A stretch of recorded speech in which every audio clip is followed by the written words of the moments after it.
Hi, this is David Hersh, host of the Special Fathers Network Dad to Dad podcast. Just days after Jonathan Polin and I recorded this interview, the world learned of the tragic news that his son Hersh and 5 other hostages were brutally murdered by Hamas. Our hearts ache for the Goldberg-Polin family and all those impacted, Israelis and Palestinians, by these grotesque and surreal circumstances. We have gotten such an outpouring of love and strength and support and prayers from literally people all over the world every day for 328 days. We get messages from people on every continent, and we know that we're not alone in this mission. I mentioned earlier that I grew up playing sports. There's something about this mission where now every day that group passes, we have more and more people supporting us, and it feels like if we don't get up every morning and spring out of bed to hit the day and do everything we can for these hostages, not only are we failing ourselves and Hersh, but we're letting our team down. That's our guest this week, Jonathan Polin of Jerusalem, Israel. John is the father of 3 children, including his son Hersh, who tragically was abducted on October 7th, 2023, during the Hamas-led attacks on Israel, and who we have just learned was murdered by Hamas. Our host, David Hersh, sat down to talk with John just a few days before news of his son's fate reached us, and we're going to play that interview now in its entirety. Here's David Hersh talking with Jonathan Polin on the Special Fathers Network Dad to Dad podcast.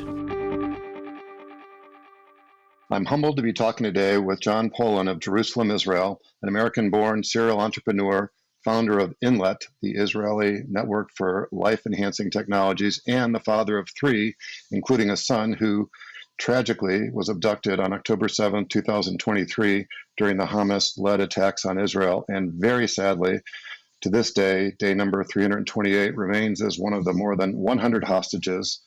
To timestamp this interview, today is August 29th, 2024, and quite coincidentally, the Paris Paralympics started just yesterday. John, thank you for taking the time to do a podcast interview for the Special Fathers Network. David, thank you so much for having me and for raising awareness and sharing my story and really Hersh's story with your audience.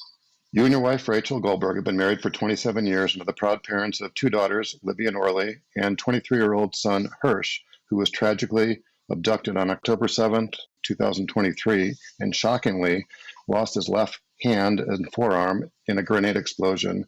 My heart and the hearts of all those who believe in a civil society reach out to you and Rachel and your family.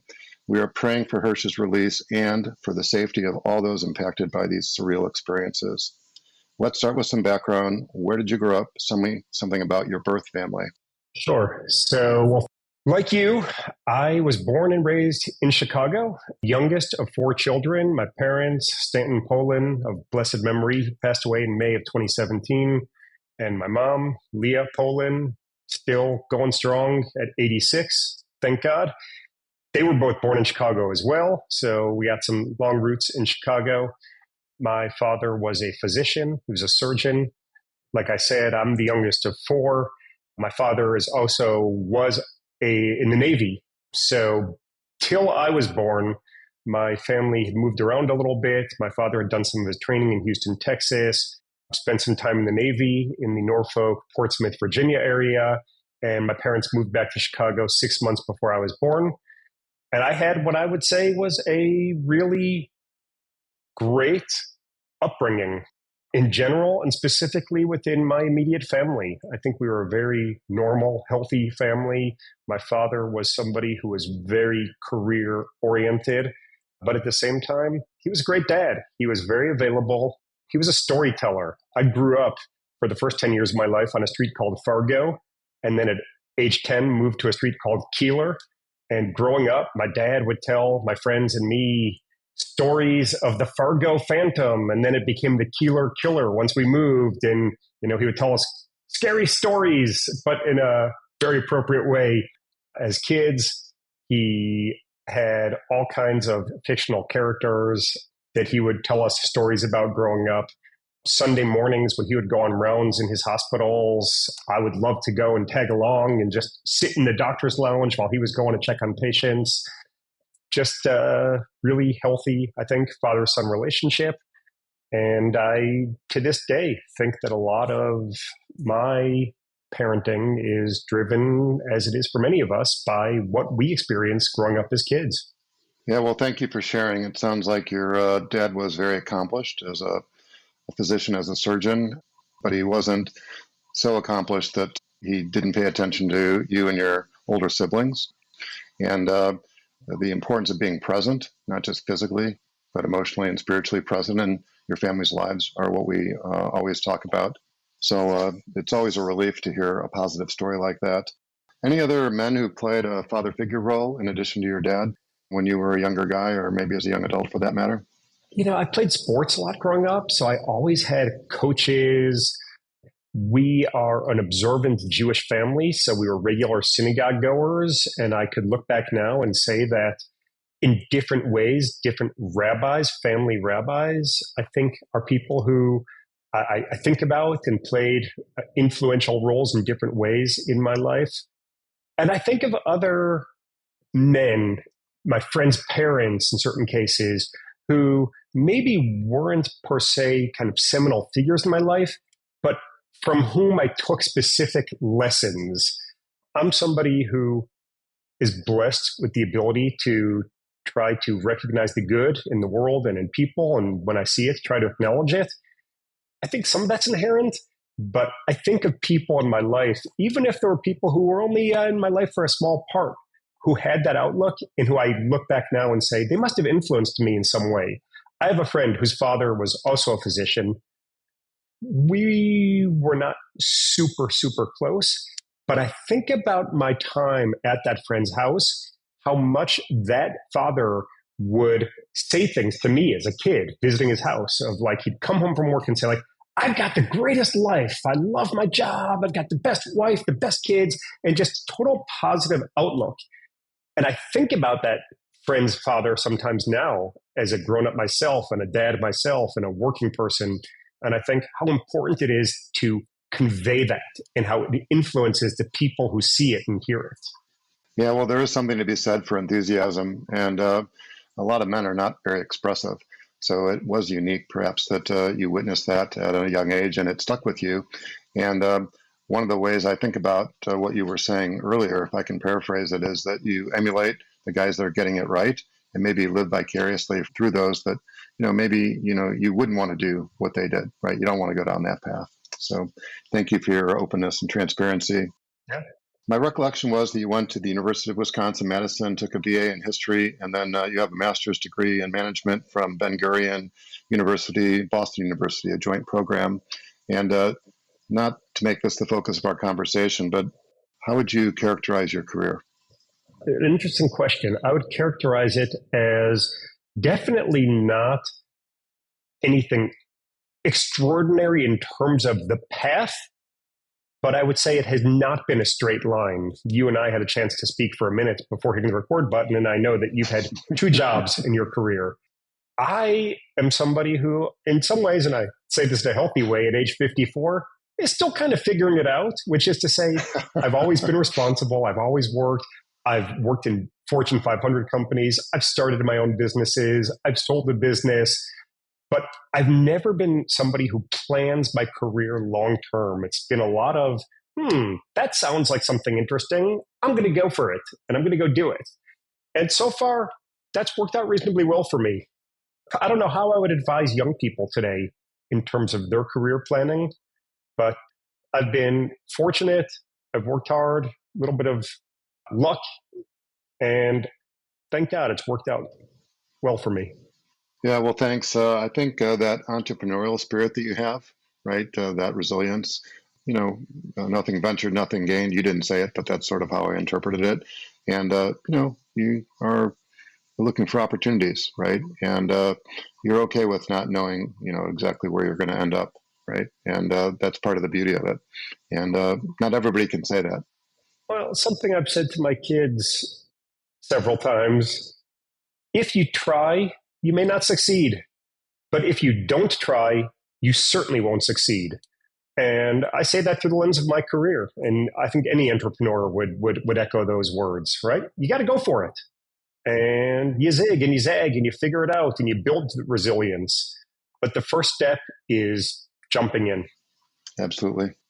So out of curiosity, how did you and Rachel meet?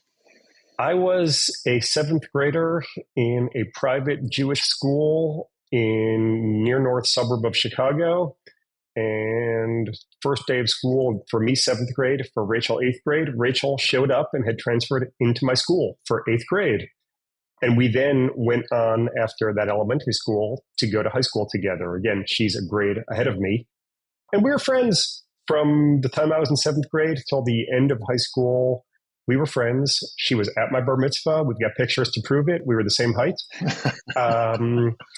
But it wasn't like we were dating. We weren't, childhood sweethearts. We were friendly.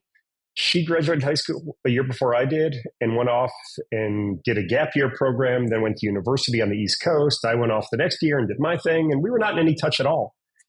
Fast forward 7 years, it's now 1994, and I showed up in Israel to go to graduate school. And I was walking down the street in Jerusalem one day, walked by a cafe, heard somebody calling my name, and it was Rachel, who I had gone to elementary school and high school with. And we started to talk, and one thing led to another, and 3 years later, we were married. I love that story. Thank you for sharing. It's actually really great, David, because I love it too. And what's great about it is we knew each other as kids. When I tell stories about my childhood, she knows the characters, she knows the places, and vice versa. Yet we weren't sweethearts from seventh grade, and that was it. The rest is history. We each went off and did our own thing, different universities, different lives for a number of years, and then reconvened. So certainly wasn't planned, but I think it's a great combination. Yeah, well, I love that story. Thank you again for sharing. And in sort of a fun way, we have something else in common. My wife's only like 8 months older than me. We were actually in the same grade, high school. That's where we met. And we were high school sweethearts and different colleges. But I jokingly refer very tenderly that I married a cougar, right? Because she's an older woman. And I think of her as a young cougar. Well, in our case, it's even slightly more exaggerated because Rachel just made the cut of being born in the 1960s, and I'm in the 1970s. So I say not only did I marry an older woman, but I married a woman who was born in a different decade. Okay. Well, thanks again for sharing. Sort of curious to know, before becoming parents, did you and Rachel have any connection to the disability community? Zero. Well, I shouldn't say that. I, growing up, had an uncle, or it was my mom's cousin, who had Down syndrome. And he was a regular in my life, holidays and Shabbat meals. So Larry was a regular at our house. He was a presence in my life. By the way, I would say the same thing for Rachel.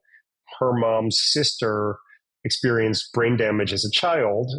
So Rachel, growing up, always had an aunt who had some mental challenges. And so we each had it in our lives, but it wasn't something that was a topic of conversation. But I guess what it did is perhaps made us both sensitive to people with different needs. Yeah, well, thanks. Enlightened, but maybe not on a day-to-day basis, ongoing basis, is what I think I heard you say. Yeah, that sounds right. There's a life before October 7th, 2023 and after, and I'm sort of wondering, how would you characterize your life and that of your family beforehand? Yeah, it feels like eons ago, but similar to what I said about my own childhood, I would say that kind of about my own family, which is, I think we were just a kind of happy-go-lucky, normal family. 3 kids. Hersh is our oldest. You mentioned this. 2 sisters, Leebi and Orly. Hersh and Leebi born in California. We were I was working for a company in the Bay Area. Then we ended up in Virginia for 4 years, where Orly, our youngest, was born. I would think, and you need to ask others, that we're a totally normative family, healthy relationships, the usual healthy spats here and there. But we enjoy being with each other. You'd have to ask the other 4, but I could make that statement. But I always say it in a way where it doesn't mean that that meant we had to be on some fancy ski trip or at Disney World. Really, what I treasure the most still is just what I call the normal nights at home. A Tuesday night when we'd eat dinner and end up later sitting around the couch, just being what I would say is normal.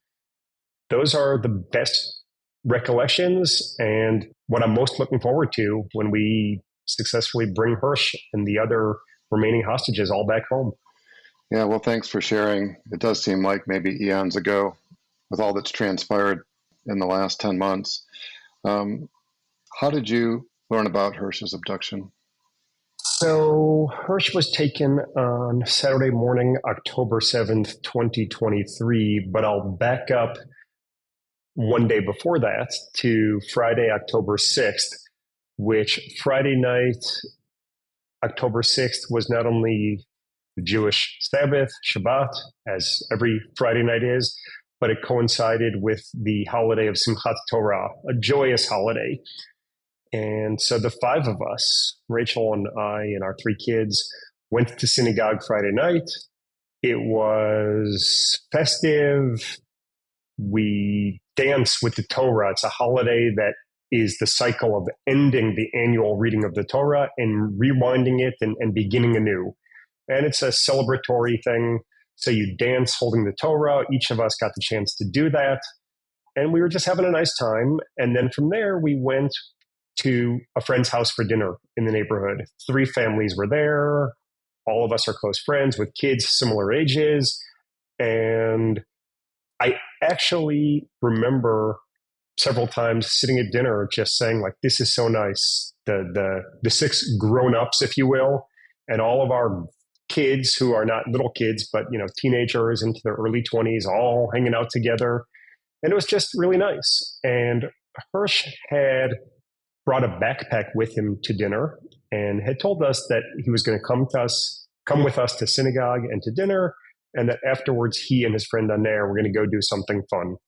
And he's 23 years old. We didn't ask for details. We trust him. We know Aner and trust that they were going to do something mature and responsible. And at 11 o'clock at night, Hersh kissed Rachel, kissed me, and went over and hugged the hostess and said goodbye to the whole crowd. And as he was walking out, he kind of looked at Rachel and me and said, "Love you, see you tomorrow." And he was off. The next morning, Saturday morning, I got up early and went back to synagogue. And early upon arrival is when we started to hear air raid sirens going off in Israel.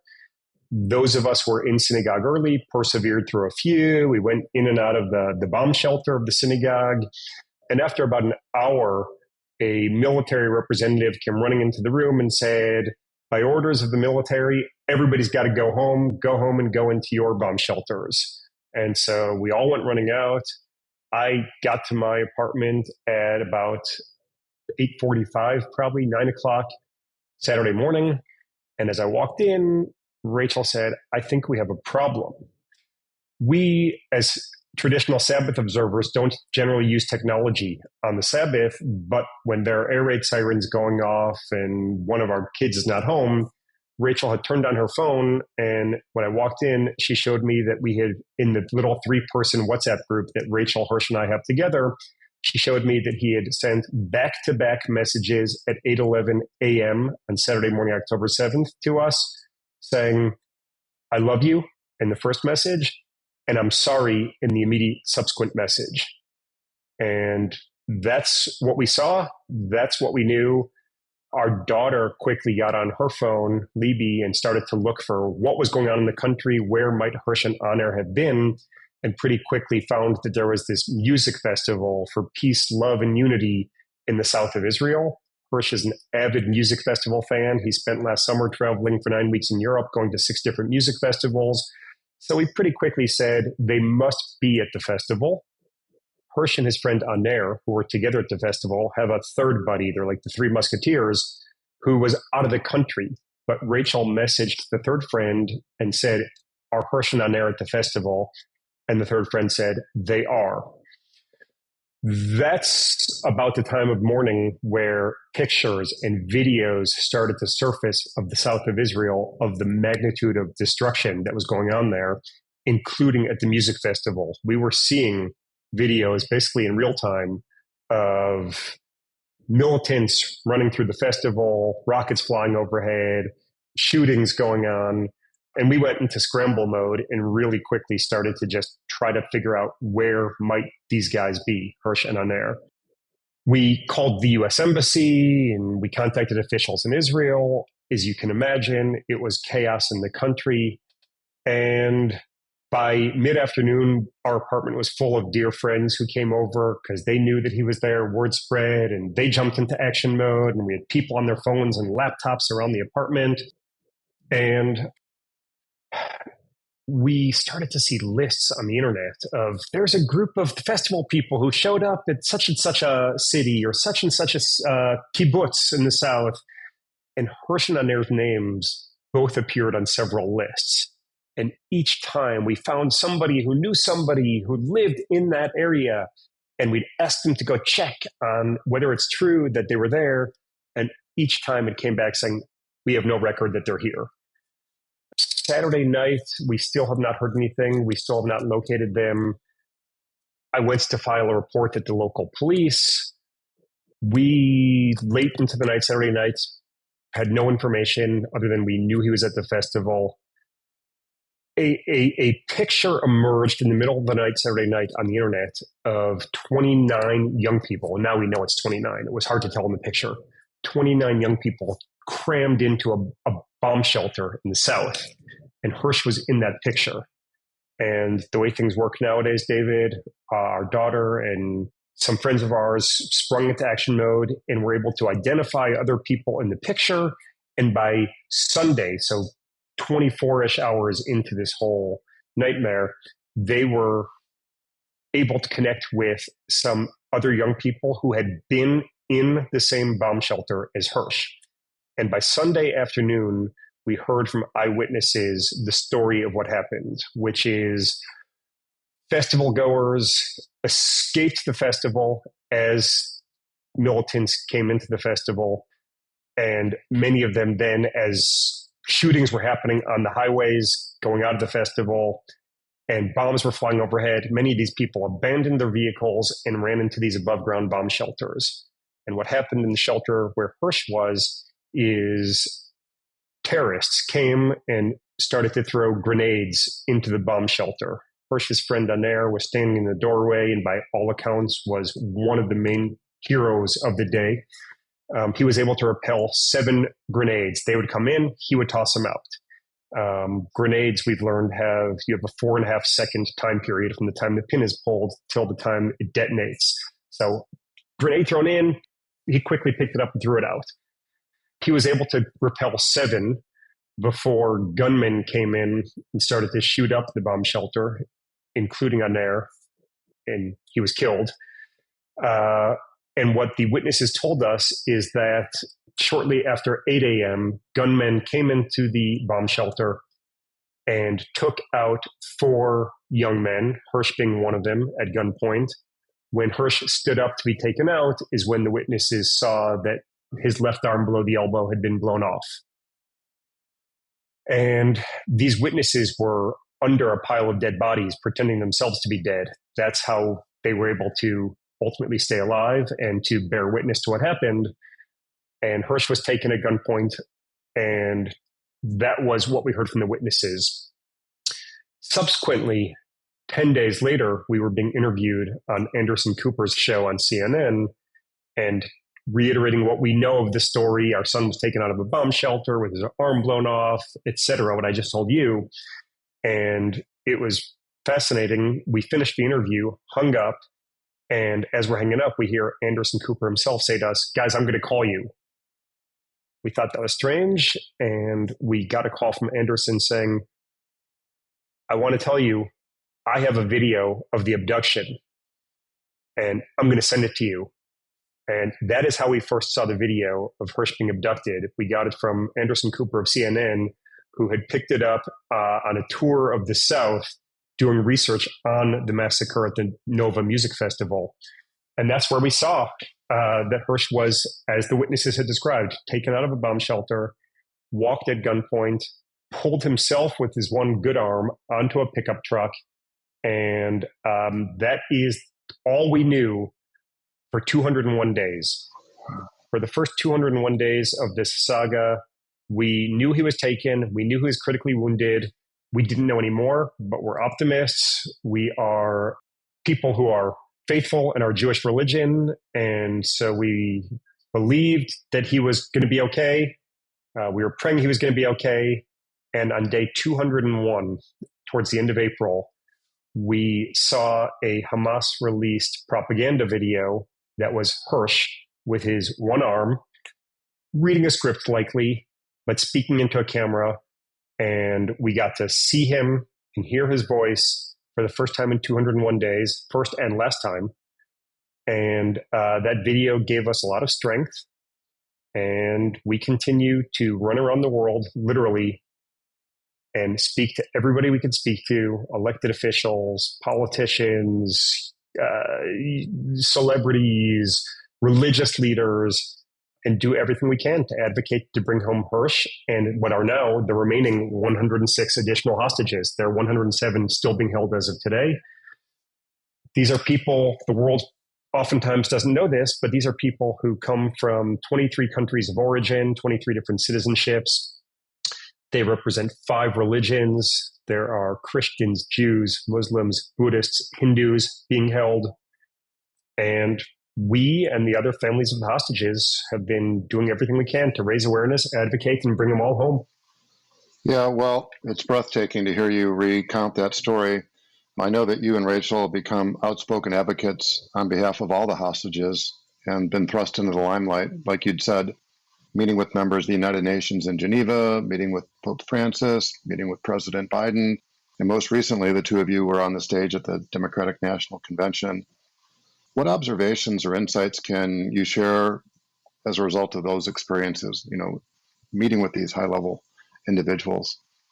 Well, one thing I'll tell you is when you are on a mission in life that is literally a mission of life or death, saving a loved one's life, nothing is scary.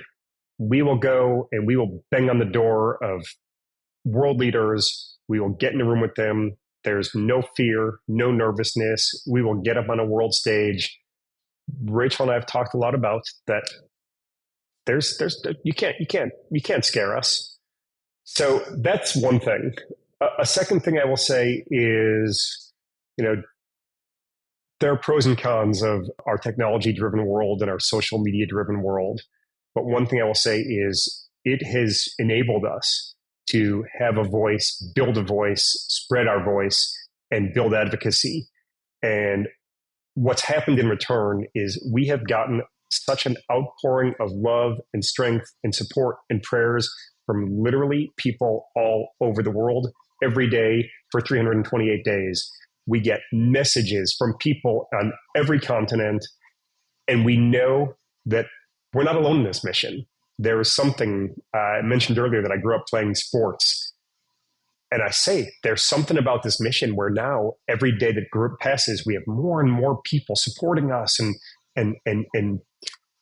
it feels like if we don't get up every morning and spring out of bed to hit the day and do everything we can for these hostages, not only are we failing ourselves and Hersh, but we're letting our team down. And so there's something really powerful about the support. And, we get a message from somebody, a 2-sentence message. They might think it's not a big deal, but to us, it matters and it strengthens us. I could pull so many lessons from kind of what we're learning, but I guess the main thing is we're not done. We have one super clear mission: save the life and return our son and 106 other hostages. And we have not done it yet. We've met everybody. We've been on big stages, but none of that matters. One thing here matters, and that's the result we're looking for that we don't have yet. And we got to get it. Until that time, we keep on going. Yep. From your lips to God's ears. That's what my grandmother used to say. Wise words. Yeah. I imagine you've received some advice. Is there any advice comes to mind that has been instructive or helped you get through this and maintain your sanity? So one piece of advice is for the first few months, Rachel and I would work 20 hours a day, take our sleeping pills that were prescribed by our doctor the first few days, get in bed and say, we failed. We've got one mission and we didn't accomplish it today. And somebody said early on, you can't think that way. You got to be thinking through the lens of, we didn't fully succeed, but we chipped away. We chipped away more at our goal. And there is something to be said for that. And now, we both have this image all day, every day. Every meeting we walk out and say, maybe David is the stone that we need to unturn who's going to bring the result we're looking for.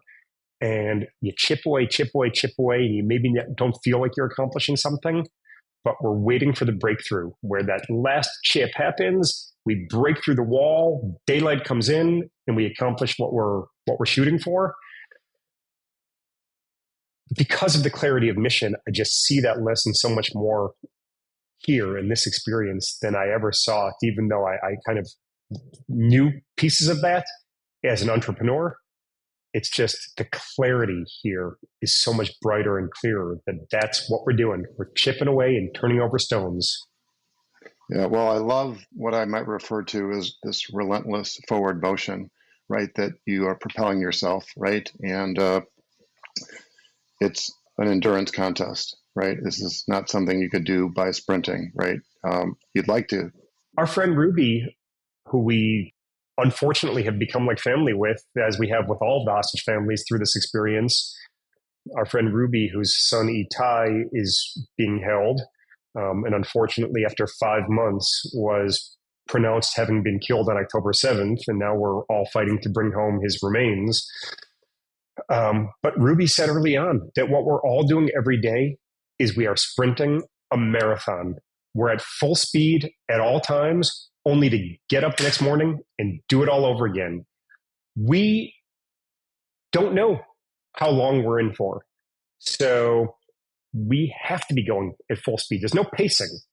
So this is a mission that is a total blend of sprinting plus endurance all at once at all times. Yeah, well, I admire you. That is quite ambitious, just being a marathoner, triathlete, maintaining that pace and that velocity. It takes like a superhuman strength. My wife and I visited Israel in January of 2019, and with the help of the Telos Group, a DC-based not-for-profit dedicated to the peace process, we had the privilege of doing 14 site visits, meeting with Jews, Muslims, Christians.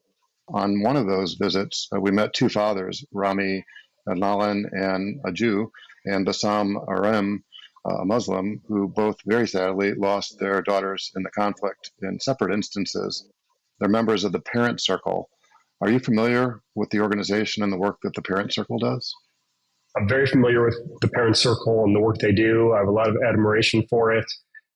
Yes, it is bereaved, Jewish, multi-faith parents, all sharing in grief together. And we're not going to get into the politics and the history of this conflict because we don't have time for that today, David.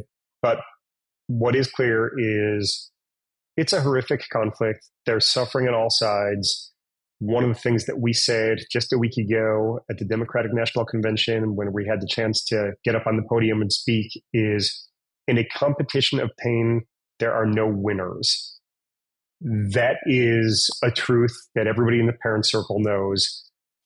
Again, we can't get into the politics or the history of this conflict. We're not going to solve this conflict, but there are no winners. And we just need to find a way to solve this. Short term, our focus is bring home the hostages. We know that the best way to bring them home is going to be a negotiated settlement. We know that part of that negotiated settlement is going to be a ceasefire to end this war. Then there's a lot of work ahead for all of us in this region to not just make this another round in the cycle of violence, but to make it hopefully the last round. But again, right now, if there are any ancillary benefits to the region or the world or any inspiration for anybody that comes out of the work that Rachel and I are doing, that's great. But right now, we're just trying to save Hersh and save the hostages and reduce the tension in this region. Yeah, well, it's an admirable goal and not just self-serving. Obviously, you have a vested interest, but we need to dial down the tension that exists. Right? It's not healthy. It's leading to bad outcomes here, there, and everywhere else.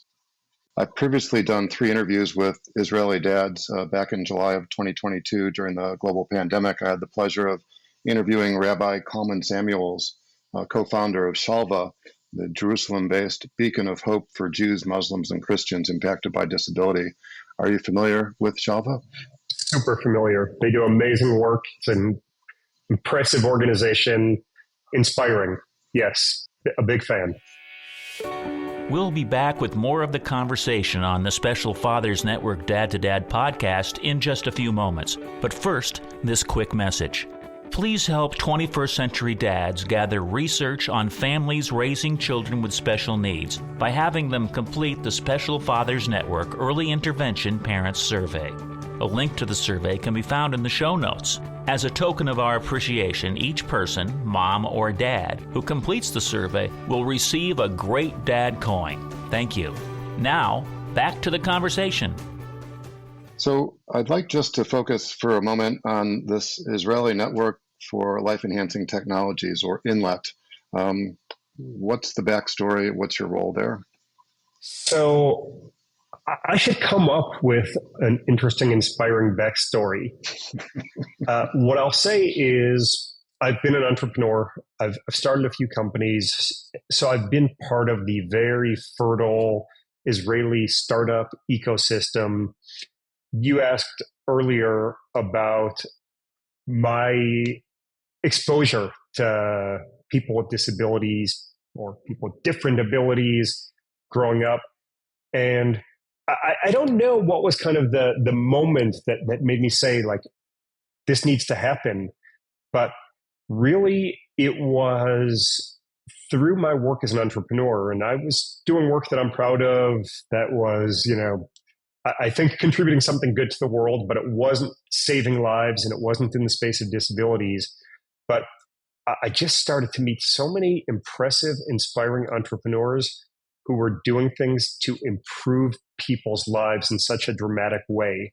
I was seeing people who were building technologies for visually impaired, hearing impaired, all kinds of cognitive challenges. And I just got inspired by them and started to meet more and more of them and realized that there are common challenges that all of them face.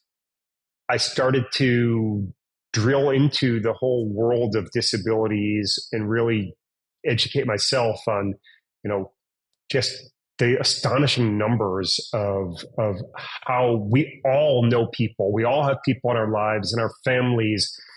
And it just started to become a passion of mine to figure out how to help improve lives on one hand, help entrepreneurs who are trying to do so on the other hand, realized that as many of them are facing similar challenges, there's got to be some way to streamline and create an umbrella that helps all of these entrepreneurs work together, and just started to connect dots little by little.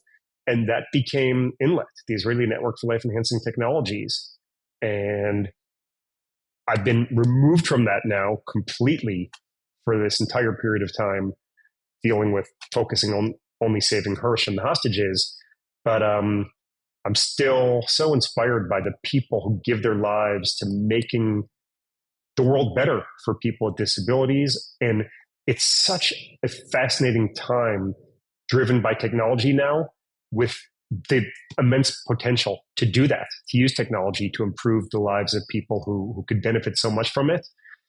There's obviously an irony here that now I'm the father of somebody who's permanently disabled. We got to bring him home.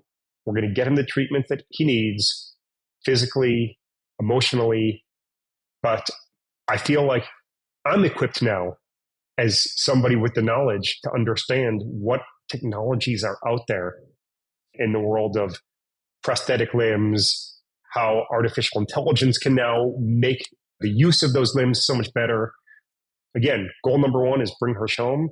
and we're going to get him the best treatment, use the best technologies, many of which I've already come across and know, to make him as whole and functioning as could possibly be. Yeah, well, like I said earlier, from your lips to God's ears, we'll have to do a look back maybe years down the road and see what Inlet's been able to accomplish. So I'm thinking about advice, and I'm wondering if there's any advice you can share with parents, maybe specifically dads who find themselves in an unexpected situation. Gosh, I don't know that I'm equipped to be giving out advice, but the one thing that does come to my mind is be present. I think those two words, we oftentimes are distracted. Either literally we're not around, or we're around physically, but we're mentally distracted. And just be present, be available, enjoy the everyday moments in life, and in particular in life as a parent. I think that that's what's best for kids as well. Like I said, I don't think that it's that kids they shouldn't be spoiled and feel value through material things, trips, etc. They just want healthy relationships. They just need healthy relationships. And that just starts with being present. That would be the biggest thing I would say. Yeah, well, you would not know this, but you're a poster child for our message. And what I often say is being present, not just financially, which is what the state cares about, but being present physically, emotionally, and spiritually. And you've summed it up very succinctly. Is there anything else you'd like to say before we wrap up? I admire the work that you're doing. I've listened to you, and I know the importance of, as we just talked about, being present as a parent. Particularly, I think there's something about dads needing to be present. So thank you for everything you're doing, David. Thank you for giving me a platform today to share my story.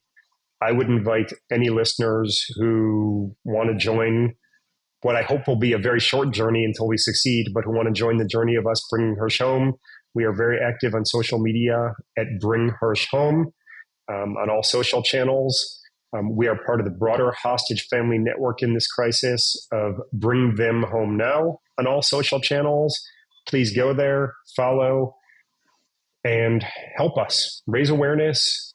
Make sure that the world knows that there are still 107 hostages from 23 countries being held in tunnels in Gaza. Make sure that Americans who are listening know that there are 8 American citizens being held, and raise your voices and do everything you can to advocate to bring them home as quickly as possible. We'll put that information in the show notes so it'll make it as easy as possible for somebody to follow up with you. If somebody wants to contact you, what's the best way to do so? So the best way nowadays, while we're in the midst of this mission, is you could email us, email me. It gets to me at savehersh, HERSHGP @gmail.com. And I'm findable on social media. Probably most relevant for this audience would be on LinkedIn. I'll be sure to include a LinkedIn post as well. John, after Hersh is released and once the dust settles, let's commit to do a follow-up discussion and put these exceptionally tense experiences in proper perspective. David, I hope we could do that later today or worst case tomorrow. That's the goal. Okay. John, thank you for your time and many insights. As a reminder, John is just one of the dads who's part of the Special Fathers Network, a mentoring program for fathers raising a child with special needs. If you'd like to be a mentor father or are seeking advice from a mentor father with a similar situation to your own, please go to 21stcenturydads.org. Thank you for listening to the latest episode of the Special Fathers Network Dad to Dad podcast. I hope you enjoyed the conversation as much as I did. As you probably know, the 21st Century Dads Foundation is a 501c3 not-for-profit organization, which means we need your help to keep our content free to all concerned. Would you please consider making a tax-deductible contribution? I would really appreciate your support. John, thanks again. And to Hersh, as your mom has said repeatedly, we love you, stay strong, and survive. Amen. Thank you, David, and thank you to all your listeners. We should hear good news soon. And thank you for listening to the Special Fathers Network Dad to Dad podcast. The Special Fathers Network is a dad-to-dad mentoring program for fathers raising children with special needs. Through our personalized matching process, new fathers with special needs children match up with mentor fathers in a similar situation. It's a great way for dads to support other dads. To find out more, go to 21stcenturydads.org. And if you're a dad looking for help or would like to offer help, we would be honored to have you join our closed Facebook group. Please go to facebook.com/groups and search Dad to Dad. Lastly, we're always looking to share interesting stories. If you'd like to share your story or know of a compelling story, please send an email to david@21stcenturydads.org.